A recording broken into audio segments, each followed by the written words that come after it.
Well,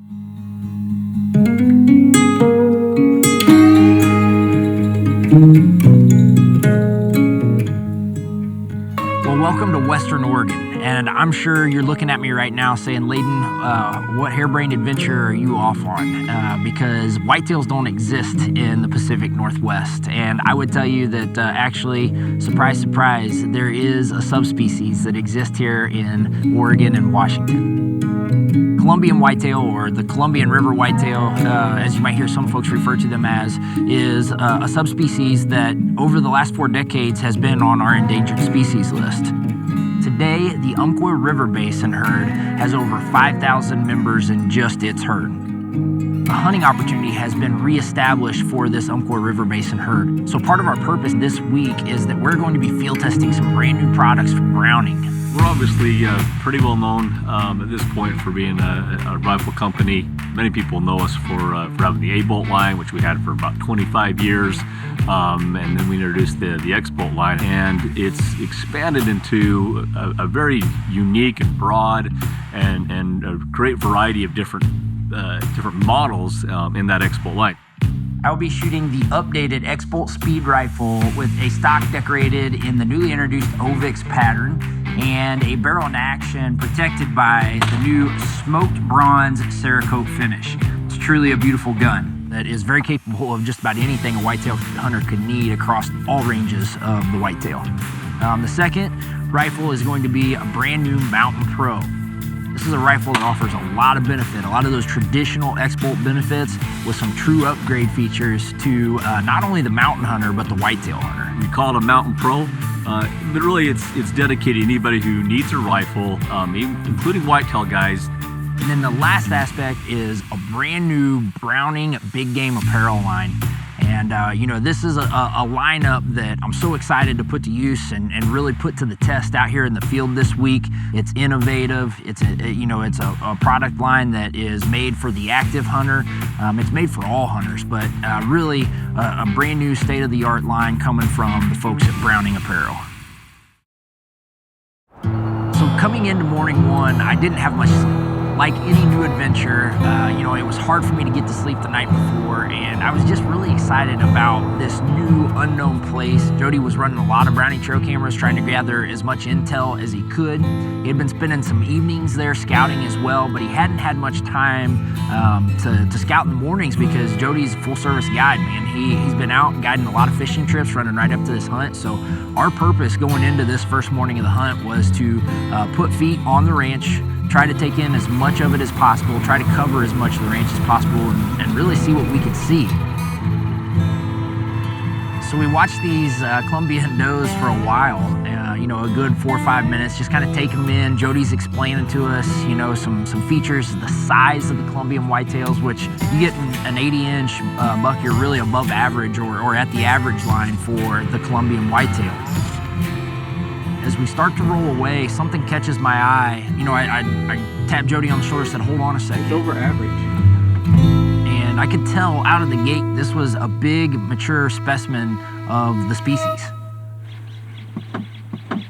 It's got either giant brow tines or it's a tint.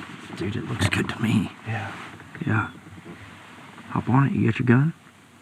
Oh, hell yeah. He got dive, boys. We stopped what we were doing and the mad scramble began. We were going to try to assemble, a hunter, a cameraman, and try to make a pursuit on this whitetail. And as you can expect, it was a bit of a mess.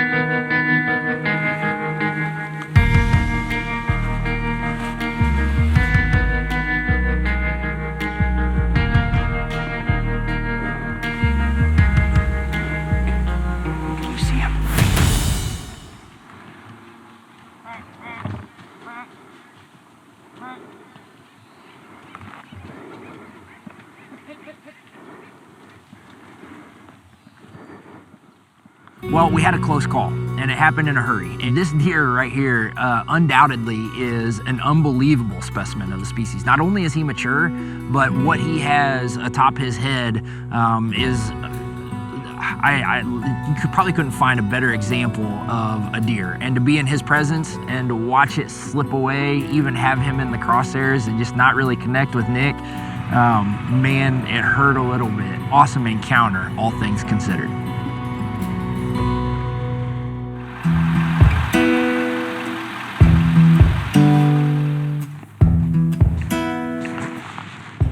All right, morning number 2 here in Oregon. We snuck back into our position up above this good buck that we saw yesterday morning and evening. Hope is that he's gonna come walking through. He was a drainage over from us yesterday when we first put eyes on him. And we've got Rafe next to us over on the other side of the ridge, hunting that drainage. I'm hunting this drainage. Just kind of hoping that we can put this plan together on him and then he provides one of us an opportunity. It's real foggy, as you can tell, and we're hoping that this fog lifts a little bit, and when it does lift, we'll already be in position on him. Jody, our guide that is hosting us here this week, has told us that a lot of times these deer will stay on their feet when this fog is low. Either way, a lot of deer here, and we should have another good morning in Oregon. It's been a real fun hunt so far.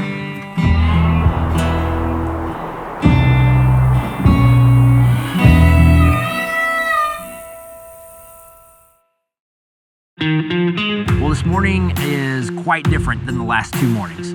Rafe and I had decided that we were going to hunt different drainages, both on the side of a ridge that runs down into the foothills, which is exactly where we spotted the big whitetail the first morning.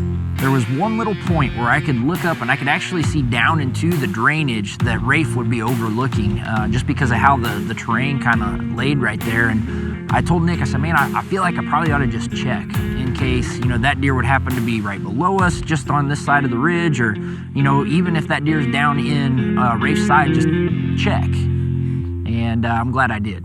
As I pulled up my binoculars, the first deer I looked at was the big buck from morning number 1. I don't know if Rafe has seen him yet. I got set up on my shooting rest and bared down on this buck. And I mean, sure as goodness, that was him. It was the big buck. And we had suspected that, this could potentially be a top 10 deer ever taken, for the subspecies. And I had to kind of pull off of the rifle, turn around, gather myself, and bear back down. As I settled in and really tried to bury my crosshairs down on this rifle through that VX6, I was feeling really good about my rest. And I started to apply pressure to the trigger when I heard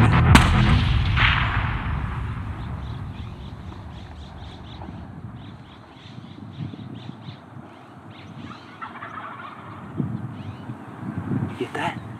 Yes. In that situation, some people could have looked at that and been maybe a little disappointed that a world-class specimen of the species that they were hunting was just shot as they were looking at it through the scope. But I was elated. I was so excited about this moment. I was so excited for him. I was so excited for us. My hunt had just been made. The whole hunt had just been made, and I couldn't be more excited for the conversation that I was about to have. Oh, you did it again. I'm so sorry. You literally shot one out from under a rider. Literally. No, I was afraid that you guys didn't see it when I gave you the shout. That's what I was like, right, bear down, because I didn't know if you guys had seen it. I'm so sorry. What are you talking about? You just killed me. Monster. No, dude, don't you shot your deer. No. I shot Mr. Whitetail's deer. I do feel bad because I afterwards Layden came up and let me know that he was actually watching through his crosshairs and was about to shoot just before I did. And I wish he'd have gotten a shot at him too, since he had the earlier opportunity at him. To Layden's credit, he was perfectly happy for me, and I appreciate that from him, and excited to be there and take such a world-class animal on a hunt like this. I couldn't have been happier. I couldn't have been happier. I do feel a little bad about You shouldn't be. taking them like that in front of you, but No, this is what deer hunting's about, man. it is. I've had such a fun time. I mean, honestly, it's just been great. This is just, The epitome of deer camp, It is. Fellowship fun, and to put a cherry on top of it like this. You know, as we recovered this deer, you know, and we all stood around as a group there, myself, Sean Skipper, you know, from Leupold, and Rafe, of course, who had taken the deer, Jody, you know, just to see what an amazing animal this was, and to kind of enjoy that as a group, you know, it made the hunt. And I still had full intention of trying to make the most of the rest of my next day and a half, but the hunt was made right there.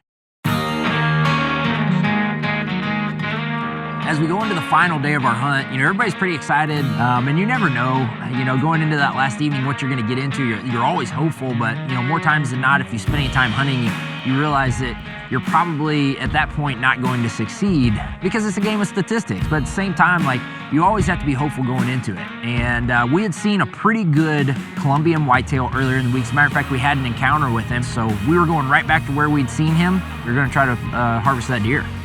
As we got to the top of the ridge, which I'll tell you was a climb, by all means, it was a climb. My heart was racing. We weren't 30 minutes into us viewing our area, our first kind of post there, and I looked up across the ridge. That 4x4, that 8-point is right down the ridge. He's there on the side hill, and we went to work.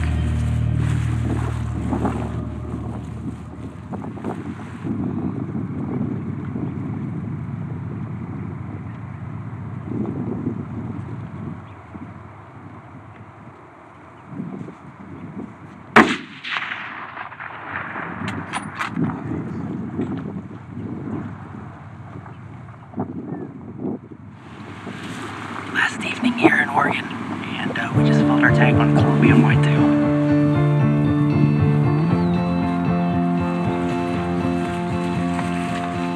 There he is. Looky there. That's him. That's the one you had pictures of the whole time. We have had such a fun hunt. I would tell you that that's what we talk a lot about at North American Whitetail, is not only these great big deer that we get the opportunity to report on, but the adventure that lies with whitetail deer hunting. And we have had nothing short of an adventure right here on the Umpqua River Valley in Oregon this week with Jody and Rafe and Sean Skipper, the whole crew that we've had here. And we fought weather and a little bit of adversity, and we witnessed one of the largest, probably one of the largest non-typical Columbian whitetail deer that has been be taken. And Rafe just made an awesome shot and made it all come together. And now we've got just this beautiful representation of the Columbian whitetail species. I'm just so privileged to be able to come out and enjoy this adventure with good people like those guys standing over there. And it's such a beautiful place. I mean, you look around here, what more could you want in a deer hunt? You know, outside of the great hunting adventure that we've had this week, to watch such a beautiful buck harvested that, you know, Rafe took, and another beautiful deer, great representation of the species that you know I harvested and tagged. We were using some pretty cool products this week. You know, specifically these Browning rifles. This X-Bolt Mountain Pro. This is a rifle that offers so many modern benefits that whitetail hunters should pay attention to. And the second rifle is the X-Bolt Speed. And, you know, really the story here is a platform that's already been established as a good option for whitetail hunters, especially whitetail hunters that, you know, might have the opportunity to extend their range a little bit in the field, ethically, of course, but also might like to spend a lot of time on the range during the summer. This is a great option for you. Initial thoughts of this new big game line from Browning. Browning stepped up their game, and you know, you're gonna be really surprised when you put some of this product on, or when you get the ability to wear it out in the field, how much you enjoy using this product. And you know, I'll tell you, the new Ovix pattern, it doesn't only look good in regards to shelf appeal, but it blends very well. You know, we saw everything from warm season grasses to you know, rainforest-like pieces of timber to, you know, mountainous areas this week, and it was very versatile. It blended well across this whole ecosystem out here in the West. So I know that it'll do well in the whitetail range. I look forward to, you know, many of our whitetail hunters at North American Whitetail trying this pattern out. I think they're going to be impressed with it as well.